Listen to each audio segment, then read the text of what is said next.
ಸ್ನೇಹಿತರೆ ನಮಸ್ಕಾರ. ಕಳೆದ ಒಂದು ವಾರಗಳಿಂದ ಭಾರತದ ಸ್ಟಾಕ್ ಮಾರ್ಕೆಟ್ ಕಂಟಿನ್ಯೂ ಕರೆಕ್ಷನ್ಸ್ ಆಗ್ತಿದೆ. ನಿಫ್ಟಿ 25,900 ಇಂದ 24,400 ಕರೆಕ್ಷನ್ ಆಗಿದೆ. ಆಲ್ಮೋಸ್ಟ್ ಆಲ್ 5% ಕರೆಕ್ಷನ್ ಆಗಿದೆ. ಮಾರ್ಕೆಟ್ ಇಷ್ಟು ಕರೆಕ್ಷನ್ ಆಗೋದಕ್ಕೆ ಪ್ರಮುಖ ಕಾರಣ ಏನಂತೇಳಿ ನಿಮ್ಗೆಲ್ಲರಿಗೂ ಗೊತ್ತಿದೆ. ಇರಾನ್ ಮತ್ತು ಇಸ್ರೇಲ್, ಅಮೆರಿಕ ಈ ಮೂರು ದೇಶಗಳ ನಡುವೆ ಯುದ್ಧ ನಡೀತಾ ಇರೋದ್ರಿಂದ ಯುದ್ಧದ ವಾತಾವರಣ ಇಡೀ ವಿಶ್ವಾದ್ಯಂತ ಒಂದು ಪ್ಯಾನಿಕ್ ಸಿಚುವೇಶನ್ ಕ್ರಿಯೇಟ್ ಮಾಡಿದೆ. ಒಂಥರ ಭಯದ ವಾತಾವರಣವನ್ನು ಕ್ರಿಯೇಟ್ ಮಾಡಿದೆ. ಆ ಕಾರಣದಿಂದಾಗಿ ವಿಶ್ವದ ಎಲ್ಲ ಸ್ಟಾಕ್ ಮಾರ್ಕೆಟ್ಗಳು ಕಂಟಿನ್ಯೂ ಕರೆಕ್ಷನ್ಸ್ ಆಗ್ತಿದೆ.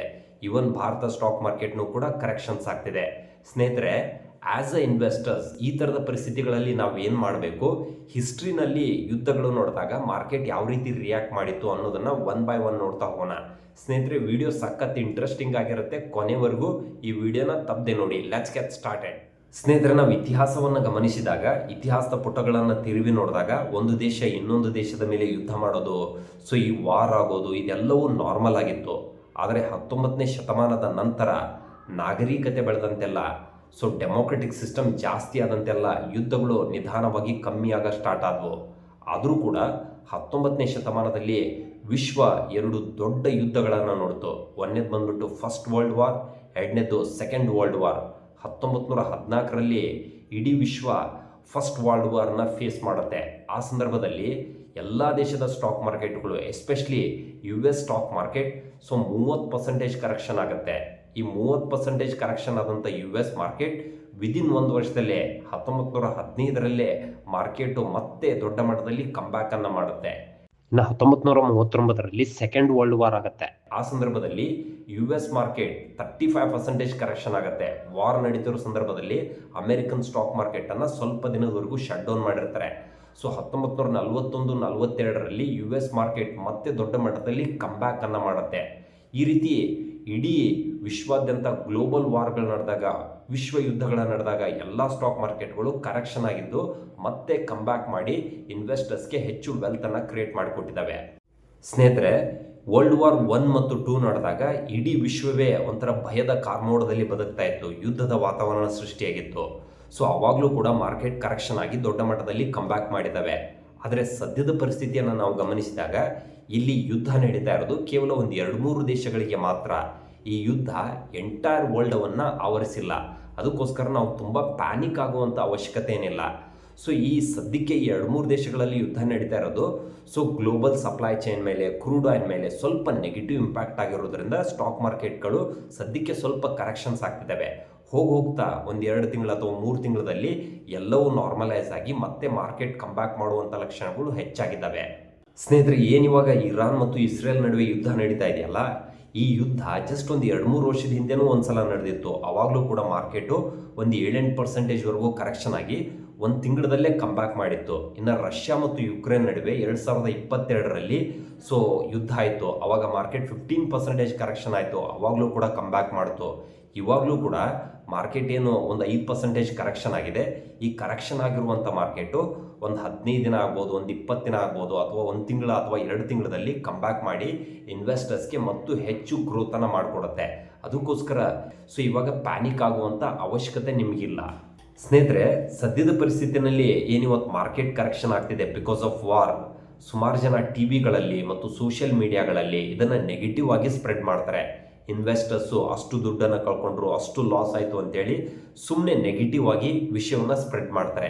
ಸ್ನೇಹಿತರೆ, ಸದ್ಯದ ಪರಿಸ್ಥಿತಿನಲ್ಲಿ ನಿಫ್ಟಿ 25,900 ಇಂದ 24,400ವರೆಗೂ ಕರೆಕ್ಷನ್ ಆಗಿದೆ, ವಿಚ್ ಇಸ್ ರಫ್ಲಿ ಅರೌಂಡ್ 5% ಕರೆಕ್ಷನ್. ಈ ರೀತಿ ಒಂದು 3-5% ಮಾರ್ಕೆಟ್ ಏನಾದರೂ ಕೆಳಗಡೆ ಬಂದಿದ್ರೆ for that we call it as a pull back ಅಂತ ಕರಿತೀವಿ. ಸ್ನೇಹಿತರೆ, ಮಾರ್ಕೆಟು ಒಂದು 8-10% ಡೌನ್ ಬಂದರೆ for that we call it as a healthy correction ಅಂತ ಕರಿತೀವಿ. ಒಂದು 15-20% ಮಾರ್ಕೆಟ್ ಕರೆಕ್ಷನ್ ಆದರೆ ಅದಕ್ಕೆ we call it as a ಬೇರ್ ಮಾರ್ಕೆಟ್ ಅಂತ ಕರಿತೀವಿ.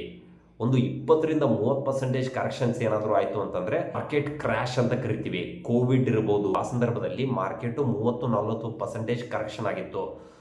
For that we call it as a crash ಅಂತ ಕರಿತೀವಿ. ಇನ್ನು ಇಡೀ ವಿಶ್ವ ಅಥವಾ ಯಾವುದಾದ್ರೂ ಒಂದು ದೇಶ ರಿಸೆಷನ್ ಮೋಡ್ಗೆ ಹೋಯಿತು ಅಂತಂದರೆ ಅವಾಗ ಮಾರ್ಕೆಟು 50-60% ಕರೆಕ್ಷನ್ ಆಗುತ್ತೆ. ಉದಾಹರಣೆಗೆ 2008ರಲ್ಲಿ ರಿಸೆಷನ್ ಬಂದಾಗ ಎಲ್ಲ ಸ್ಟಾಕ್ ಮಾರ್ಕೆಟ್ನೂ ಕೂಡ 40-60% ವರೆಗೂ ಕರೆಕ್ಷನ್ ಆಗಿದ್ವು. ಸೊ ಆ ಸಂದರ್ಭದಲ್ಲಿ ಮಾರ್ಕೆಟ್ಗಳು ಒಂದೂವರೆ ವರ್ಷದಲ್ಲಿ ಕಂಬ್ಯಾಕ್ ಮಾಡಿ ಇನ್ವೆಸ್ಟರ್ಸ್ಗೆ ಹೆಚ್ಚು ವೆಲ್ತ್ ಕ್ರಿಯೇಟ್ ಮಾಡಿದ್ದಾವೆ. ಸದ್ಯದ ಪರಿಸ್ಥಿತಿಯನ್ನು ನಾವು ಕಂಪೇರ್ ಮಾಡಿದಾಗ ಮಾರ್ಕೆಟು ಜಸ್ಟ್ 5% ಅಷ್ಟೇ ಕರೆಕ್ಷನ್ ಆಗಿದ್ದು. For that we call it as a just pull back. ಅದಕ್ಕೋಸ್ಕರ ನಾನು ನಿಮ್ಮಲ್ಲಿ ಏನು ಹೇಳೋದಂತಂದರೆ, ಈ ಸೋಷಿಯಲ್ ಮೀಡಿಯಾ ಆಗಿರ್ಬೋದು ಅಥವಾ ಟಿ ವಿಗಳನ್ನು ನೋಡ್ಕೊಂಡ್ಬಿಟ್ಟು ಸೊ ತುಂಬ ನೆಗೆಟಿವ್ ಆಗೋಕ್ಕೆ ಹೋಗಿ ನಿಮ್ಮ ಇನ್ವೆಸ್ಟ್ಮೆಂಟ್ಗಳನ್ನು ಸ್ಟಾಪ್ ಮಾಡಬೇಡಿ, ರಿಡಮ್ಷನ್ ಮಾಡಬೇಡಿ, ವಿಡ್ರಾಲ್ ಮಾಡಬೇಡಿ. ನಿಮ್ಮ ಇನ್ವೆಸ್ಟ್ಮೆಂಟ್ಗಳನ್ನು ಕಂಟಿನ್ಯೂ ಮಾಡಿರಿ. 1 ತಿಂಗಳು ಅಥವಾ 2 ತಿಂಗಳಲ್ಲೇ ಎಲ್ಲವೂ ನಾರ್ಮಲೈಸ್ ಆಗಿ ಮತ್ತೆ ನಿಮ್ಮ ಪೋರ್ಟ್ಫೋಲಿಯೋ ಗ್ರೋ ಆಗುವಂಥ ಚಾನ್ಸಸ್ ಜಾಸ್ತಿ ಇರುತ್ತೆ. ಸ್ನೇಹಿತರೆ, ಸ್ಟಾಕ್ ಮಾರ್ಕೆಟ್ ಕರೆಕ್ಷನ್ ಇದೆಯಲ್ಲ, ನೀವೇನಾದರೂ ಸೀರಿಯಸ್ ಇನ್ವೆಸ್ಟರ್ ಆದರೆ ಇದೊಂಥರ ನಿಮ್ಗೆ ಅವಕಾಶ ಇದ್ದಂಗೆ. ಯಾಕೆ ಅಂತಂದರೆ, ಸೊ ಅಂಗಡಿಗಳಲ್ಲಿ ನಿಮಗೆ ಒಂದು ವಸ್ತು ಡಿಸ್ಕೌಂಟಲ್ಲಿ ಸಿಗ್ತಾ ಇದೆ ಅಂದರೆ ನೀವೇನು ಮಾಡ್ತೀರಾ, ಆ ವಸ್ತುಗಳನ್ನು ಬೈ ಮಾಡ್ತೀರಾ. ಸದ್ಯದ ಪರಿಸ್ಥಿತಿನಲ್ಲಿ ಮಾರ್ಕೆಟ್ ಕರೆಕ್ಷನ್ ಆಗ್ತಿರೋದ್ರಿಂದ ಎಲ್ಲ ಸ್ಟಾಕ್ಗಳು ಸೊ ನಿಮಗೆ ಡಿಸ್ಕೌಂಟಲ್ಲಿ ಸಿಗ್ತಾ ಇರುತ್ತೆ. ಈ ಸಂದರ್ಭದಲ್ಲಿ ನೀವು ಹೆಚ್ಚು ಬೈ ಮಾಡಿದ್ದೆ ಆದರೆ ನಿಮಗೆ ಕ್ವಾಂಟಿಟಿ ಜಾಸ್ತಿ ಸಿಗುತ್ತೆ. ಒಂದ್ಸಲ ಮಾರ್ಕೆಟ್ ಮೇಲೆ ಹೋದಾಗ you will be able to make good amount of profit. ಸ್ನೇಹಿತರೆ, ನೀವೇನಾದರೂ ಮ್ಯೂಚುವಲ್ ಫಂಡಲ್ಲಿ SIP ಮೂಲಕ ಇನ್ವೆಸ್ಟ್ಮೆಂಟ್ ಮಾಡಿದರೆ ಈ ಸಂದರ್ಭದಲ್ಲಿ ನಿಮ್ಮ SIPಗಳು ತುಂಬ ಚೆನ್ನಾಗಿ ಆವರೇಜ್ ಆಗುತ್ತೆ. ಸ್ನೇಹಿತರೆ, ನೀವು ಮ್ಯೂಚುವಲ್ ಫಂಡಲ್ಲಿ SIP ಮೂಲಕ ಇನ್ವೆಸ್ಟ್ಮೆಂಟ್ ಮಾಡಿದಾಗ ಈ ರೀತಿ ಮಾರ್ಕೆಟ್ ಕರೆಕ್ಷನ್ ಆಗ್ತಿರೋ ಸಂದರ್ಭದಲ್ಲಿ ನಿಮ್ಮ ಇನ್ವೆಸ್ಟ್ಮೆಂಟ್ ಯಾವ ರೀತಿ ಚೆನ್ನಾಗಿ ಅವರೇಜಿಂಗ್ ಆಗುತ್ತೆ ಅನ್ನೋದನ್ನ ಉದಾಹರಣೆ ಮೂಲಕ ಎಕ್ಸ್ಪ್ಲೇನ್ ಮಾಡ್ತೀನಿ. So let's say that, so ಜನವರಿಯಿಂದ ನೀವು ಪ್ರತಿ ತಿಂಗಳು 10,000 ರೂಪಾಯಿ SIP ಮಾಡ್ತಾ ಇದ್ದೀರಾ. ಸೊ ಫಸ್ಟ್ ಮಂತ್ ಜನವರಿ ತಿಂಗಳಲ್ಲಿ 10,000 ರೂಪಾಯಿ ಇನ್ವೆಸ್ಟ್ಮೆಂಟ್ ಮಾಡ್ತೀರಾ. NAV ಬಂದ್ಬಿಟ್ಟು ಒಂದು 50 ರೂಪಾಯಿ ಇರುತ್ತೆ ಅಂತ ಇಟ್ಕೊಳ್ಳಿ. ಸೊ 50 ರೂಪಾಯಿ NAV ಇದ್ರೆ ನಿಮಗೆ ಟೋಟಲ್ 200 ಯೂನಿಟ್ಸ್ ಬರುತ್ತೆ. ಸೊ ನೆಕ್ಸ್ಟ್ ಮಂತ್ ಏನಾಗುತ್ತೆ, ಮಾರ್ಕೆಟ್ ಸಮ್ ಪರ್ಸೆಂಟೇಜ್ ಕರೆಕ್ಷನ್ ಆಗುತ್ತೆ. ಕರೆಕ್ಷನ್ ಆಗಿದ್ದಕ್ಕೆ NAV ಬಂದ್ಬಿಟ್ಟು 50 ರೂಪಾಯಿದಿಂದ 40 ರೂಪಾಯಿ ಬರುತ್ತೆ. ಆ ತಿಂಗಳು ಕೂಡ ನೀವೇನ್ ಮಾಡ್ತೀರಾ, 10,000 ರೂಪಾಯಿ ಇನ್ವೆಸ್ಟ್ಮೆಂಟ್ ಮಾಡ್ತೀರಾ. ಅವಾಗ ನಿಮ್ಗೆ ಏನ್ ಬೆನಿಫಿಟ್ ಆಗುತ್ತೆ ಅಂತಂದ್ರೆ, 200 ಯೂನಿಟ್ಸ್ ಜಾಗದಲ್ಲಿ ನಿಮ್ಗೆ 250 ಯೂನಿಟ್ಸ್ ಸಿಗುತ್ತೆ. ಯಾಕೆ ಅಂತಂದ್ರೆ ಮಾರ್ಕೆಟ್ ಕರೆಕ್ಷನ್ ಆಗಿರುತ್ತೆ. NAV ಬಂದ್ಬಿಟ್ಟು 50 ರೂಪಾಯಿದಿಂದ 40 ರೂಪಾಯಿ ಬಂದಿರುತ್ತೆ. ನೆಕ್ಸ್ಟ್ ಮಂತ್ನು ಏನಾಗುತ್ತೆ ಅಂತಂದ್ರೆ ಮಾರ್ಕೆಟ್ ಮತ್ತೆ ಕರೆಕ್ಷನ್ ಆಗುತ್ತೆ. ಸೊ ಮತ್ತೆ ನೀವು 10,000 ರೂಪಾಯಿ ಇನ್ವೆಸ್ಟ್ಮೆಂಟ್ ಮಾಡ್ತೀರಾ. ಸೊ NAV ಕರೆಕ್ಷನ್ ಆಗಿರೋದಕ್ಕೆ ನಿಮ್ಗೆ ಯೂನಿಟ್ ಬಂದ್ಬಿಟ್ಟು 333 ಯೂನಿಟ್ ಸಿಗುತ್ತೆ. ಸೊ ಅದ್ರ ನೆಕ್ಸ್ಟ್ ಮಂತ್ ಏನಾಗುತ್ತೆ ಅಂತಂದ್ರೆ ಮಾರ್ಕೆಟ್ ಸ್ವಲ್ಪ ನಿಧಾನವಾಗಿ ರಿಕವರ್ ಆಗುತ್ತೆ. NAV ಬಂದ್ಬಿಟ್ಟು 30 ರೂಪಾಯಿದಿಂದ 35 ರೂಪಾಯಿ ಬರುತ್ತೆ. ಆ ತಿಂಗಳದಲ್ಲೂ ಕೂಡ ನೀವು 10,000 ರೂಪಾಯಿ ಇನ್ವೆಸ್ಟ್ಮೆಂಟ್ ಮಾಡಿದ್ರೆ ಆ ತಿಂಗಳಲ್ಲಿ ನಿಮ್ಗೆ ಟೋಟಲ್ 285 ಯೂನಿಟ್ ಸಿಗುತ್ತೆ.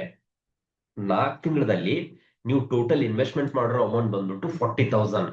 ನಿಮ್ಗೆ ಸಿಕ್ಕಿರುವಂತ ಟೋಟಲ್ ಯೂನಿಟ್ಸ್ ಬಂದ್ಬಿಟ್ಟು 1068.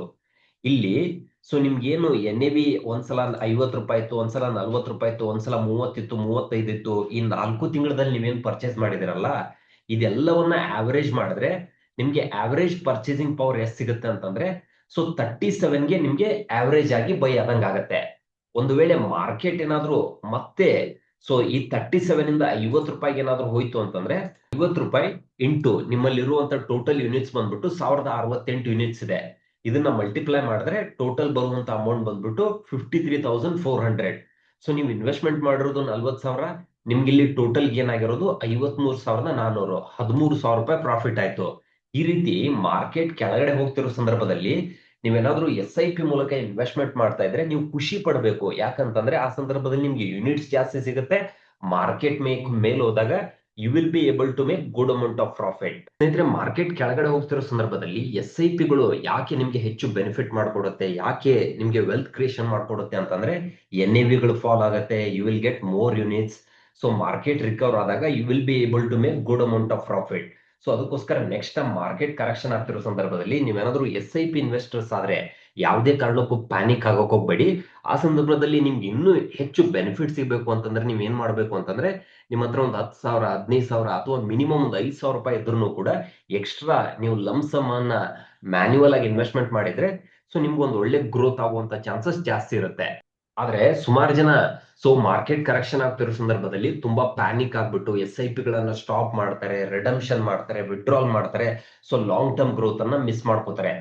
ಸ್ನೇಹಿತರೆ, ಈ ಒಂದು ವಿಡಿಯೋದಲ್ಲಿ ಸದ್ಯದ ಪರಿಸ್ಥಿತಿನಲ್ಲಿ ಮಾರ್ಕೆಟ್ ಯಾಕೆ ಕರೆಕ್ಷನ್ಸ್ ಆಗ್ತಿದೆ, ಆಸ್ ಎ ಇನ್ವೆಸ್ಟರ್ಸ್ ನಾವೇನು ಮಾಡಬೇಕು, ಸೊ ನೀವೇನಾದರೂ SIP ಇನ್ವೆಸ್ಟರ್ಸ್ ಆಗಿದ್ರೆ ನಿಮ್ಮ ಇನ್ವೆಸ್ಟ್ಮೆಂಟ್ ಯಾವ ರೀತಿ ಅವರೇಜ್ ಆಗುತ್ತೆ ಅನ್ನೋದನ್ನ 1 by 1 ಎಕ್ಸ್ಪ್ಲೇನ್ ಮಾಡ್ತಾ ಬಂದೆ.